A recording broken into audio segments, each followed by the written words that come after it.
In 2017, Safe Shelter was created in the Shoalhaven to deal with the crisis of homelessness in our region. Within weeks, we realised we need more space. We need to be able to transition the people out of the shelter into more permanent housing. We worked with housing. They couldn't help because the mental health of our friends and neighbours staying with us was so great that they didn't meet the requirements for housing. So in this place of desperation, Soul Assisted Housing was birthed. We realised that we needed to employ support workers. We needed to have some group work happening. We needed to work with people where they were at. People don't choose to be homeless. People don't one day wake up and go, hey, let's go get a tent in the bush and be homeless. It's because of mental health issues that are going on in their lives. They isolate themselves and put themselves away from people, away from the people that have harmed them, that have caused their trauma, and they just isolate. Depression sets in. They realise that they're alone. We wanted to make a difference with this. So our support workers came on board, starting to work with these individuals and these families and help them get on top of their mental health so that they can start living the life that they'd only dreamed of. We started just renting a few houses. A few houses turned into 10 houses. 10 houses turned into 30 houses. And now we have families and individuals living in Soul Assisted Housing, being supported by support workers, being taken to appointments to work on their mental health with their psychologists, being placed in an environment where they were not only seen, but they belong. The difference between Soul Assisted Housing and any other housing model out there, it's a model that is to move, it's not a model that has a time limit. There's no time limit to Soul Assisted Housing. It's not, okay, it's a 6-month program and then you're out. This is a long-term program. So what happens is we rent a house, we put support networks around people, we get them a job, we get them working on their mental health, we get them becoming self-reliant, and then when everything's going well and when everything is working for them, we go and we say, okay, this house now, we can hand this house over to you and we'll keep the support work there, but we'll hand this house over to you because now you're doing it. Now your family is working. Now you're working in your job and you're establishing a home.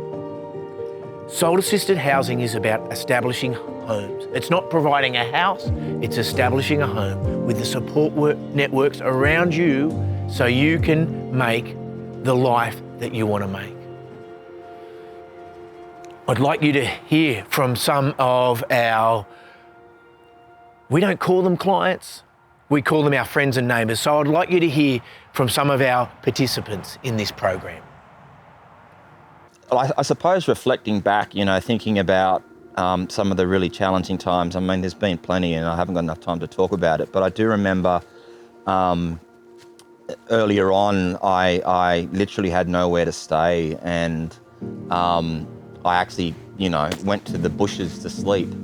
And it was in the middle of winter, and I had no food or clothing. My car had just been destroyed, and Pete was trying to get hold of me, trying to call me, because he was, I am going to get emotional. He was worried about me, and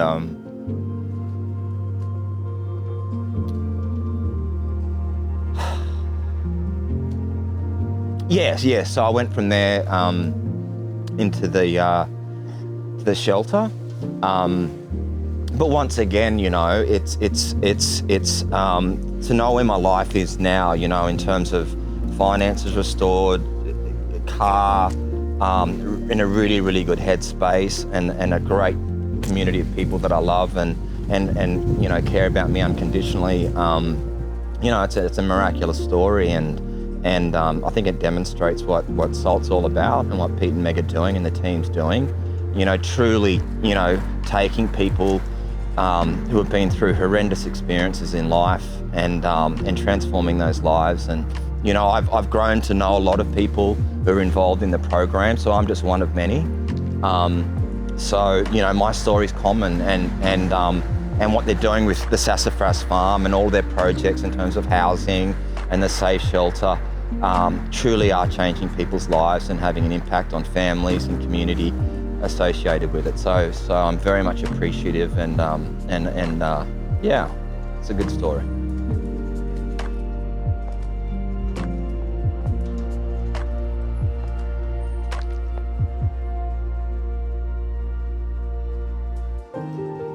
I probably wouldn't be here today if I didn't have SALT's help. I'd probably be buried 6 feet under, and my family would be destroyed even more. Like, I feel like if I didn't have SALT and I didn't have my brothers, I don't know where I would be today. I could be dead, I could be using drugs, I could be still living with my abusive family. But since moving with these guys, I've loved it ever since. I'm just grateful for being alive, actually, but just having like support around me to help me with my children, you know, because being a single mum, it is hard, you know. At the end of the day, you struggle, and it's not easy being a mum with like a child with significant mental health and like a disability and stuff. So, and like suffering with mental health yourself, but you just, you know, you got to strive to be better. So that's what I strive to be. You know, I've done my Cert 3 in childcare. I've been at SLSO, worked, and like, you know, I've lived that life of having trauma in my life, but you know, you make yourself be better at the end of the day. Like, you help people, you know, you don't want to live in this rut all the time. You got to see the positives in the future. In conclusion, we just want to thank you for your continued support. Your support has meant that we've been able to house over 100 people in 30 different houses over the last 2 years. We want to increase that to 50 houses by the end of this year to meet the demand of SALT-assisted housing in the Shoalhaven. So thank you.